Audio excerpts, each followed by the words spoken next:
Salut à tous, les amis. C'est Mozart à l'appareil. En gros, le Bitcoin a franchi les 65 000 dollars. Mon ordre limite de protection a été exécuté. Je rappelle qu'il était placé au niveau 2, 65 à 190.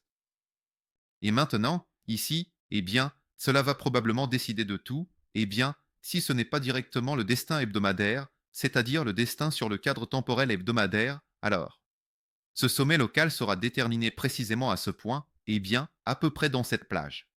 C'est-à-dire que je me demande s'il sera mis en place ou si le mouvement continuera finalement à la hausse.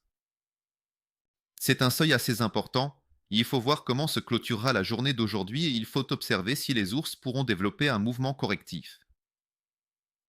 C'est-à-dire que le sommet était à 65 à 8 cents, maintenant nous avons légèrement corrigé, juste de 8 cents dollars, ce n'est pas essentiel. Pour les taureaux, l'important est de clôturer. L'objectif minimum aujourd'hui est de rester au-dessus de ce sommet, c'est vraiment l'objectif minimum. S'ils réussissent à le faire, cela constituera un bon précédent pour continuer ce mouvement même en cas de correction. Je ne sais pas encore comment cette bougie va se clôturer et je ne veux même pas deviner. Si elle se clôture positivement et de plus, si la semaine, dont il reste 3 jours.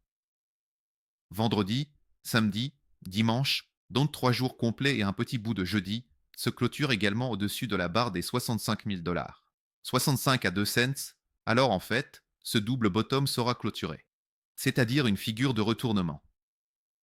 L'objectif que j'ai montré dans la dernière vidéo, l'objectif minimum, est de 75 000 dollars, c'est exactement là-bas. Peu importe si cette figure se clôt ou non, je m'attends de toute façon à ce que le Bitcoin atteigne 75 000 dollars à moyen terme. Que cette hausse provienne des niveaux actuels ou que nous revenions vers le 200 Moving Average, ou même que nous reculions plus profondément. Pour un retest de quelque chose de plus sérieux, cela peut aussi arriver, je ne l'exclus pas, par exemple le 50 Moving Average, et ensuite nous irons vers le haut. Dans tous les cas, 75 000 sont actuellement en vue. De mon point de vue, il est tout à fait probable que nous verrons ces chiffres. Ce ne sont pas des chiffres élevés en ce moment, d'ici la fin de l'année. C'est tout à fait probable. Eh bien, c'est un objectif minimum pour moi concernant le Bitcoin. En ce qui concerne le graphique journalier, en me référant à l'analyse précédente qui a été faite récemment, voici la situation actuelle sur le 4 heures, nous continuons à établir de nouveaux sommets, tandis que l'indicateur, pour l'instant, n'a pas montré de force particulière et continue de dessiner des sommets de plus en plus bas. Donc, si l'on considère ce mouvement comme une divergence, elle s'intensifie, mais je le répète. Cette divergence n'est pas marquée, elle est faible, et elle peut même être annulée dans le cadre de la tendance haussière actuelle. Mais pour que, si jamais les taureaux prennent, ils retirent toute cette liquidité, ici, ici, ici et là. Alors, la divergence sera annulée par un tir quelque part ici, au-dessus du premier sommet, d'où est partie la divergence. Et, vu le prix, cela devrait être un tir quelque part, au moins vers R4. Peut-être même plus près de la barre des 70 000 dollars, quelque part par là. Je n'exclus pas ce scénario. Je ne sais pas, en fait. Parce que sur le graphique journalier, le prix est en range et tourne autour de ses moyennes mobiles de base depuis très longtemps. Et je ne peux pas vraiment garantir ou même parler avec une probabilité normale que cela ira vers le haut ou vers le bas. À moyen terme, c'est à la hausse. Je le dis depuis longtemps et j'attends cela depuis longtemps. À court terme, sur le graphique journalier, je me suis protégé. J'ai couvert ma position à la vente à 65 à 190, avec un stop déclencheur à la clôture au-dessus de la barre des 68 à 5 cents. C'est tout. Rien d'autre ne m'intéresse. Mais encore une fois, avec ce short, je protège mon portefeuille long, qui, soit dit en passant, c'est déjà assez bien rétabli. Je parle du portefeuille long public. La dernière fois que je vous l'ai montré, le rendement avait diminué à 17% sur l'ensemble du volume d'investissement. Maintenant, elle s'est rétablie. C'est le même tableau pour le même. Hashtag table. Plus 27,3%. C'est-à-dire qu'elle a augmenté de 10% grâce à la dernière hausse du parti. Je veux voir au moins un seuil de 30%, de préférence 50%, pour prendre des décisions futures, car il y a encore des pièces qui se sont très peu redressées et leur potentiel est bien plus élevé, comme le C98 par exemple. Le potentiel d'envoi est supérieur, le potentiel de fonctionnalité est supérieur, le Bitcoin a un potentiel vraiment cosmique. D'après la façon dont il s'accumule, il pourrait s'envoler d'un seul coup jusqu'à 240. Je ne sais pas, quelque part par là, d'une seule flèche qui ne s'arrêtera même pas pour donner la possibilité de réinvestir. Et demain, je vais regarder, c'est-à-dire que si le prix se clôture au-dessus du sommet, c'est-à-dire qu'il y aura un double bottom, peut-être que je ne vais pas me détacher de ce stop, mais simplement sortir au prix actuel. Quoi qu'il en soit, un nom est également ouvert sur l'Ethereum, vous le savez. Et dans un avenir proche, si l'on considère certaines transactions, je donne principalement beaucoup de transactions sur le canal Telegram. En effet, dans ce canal de trading, il y a beaucoup de transactions à court terme. Ceux qui tradent le savent. Nous avons réalisé un bon profit avec tous ces éclats récemment. Dans le canal général, je prévois de donner uniquement du Bitcoin, de l'Ether et de la Solana. Maximum de Solana. Eh bien, en ce moment, ce sont les actifs les plus stables qui sont plus prévisibles que tous les autres altcoins, pour ne pas avoir à porter cette part de responsabilité. Pour tout, pour n'importe quoi. Ensuite, Total Tree, c'est intéressant, n'est-ce pas? Rappelez-vous. Dans la vidéo précédente, j'ai parlé de l'importance du seuil de 620 milliards de dollars, c'est-à-dire que Total 3 essaie maintenant de le franchir, ce sont des prols. Et je rappelle que si la semaine se termine au-dessus de la barre des 620 milliards de dollars, cela constituera également un bon signal de retournement avec des objectifs potentiellement autour du même double fond, soit environ 720 milliards de dollars.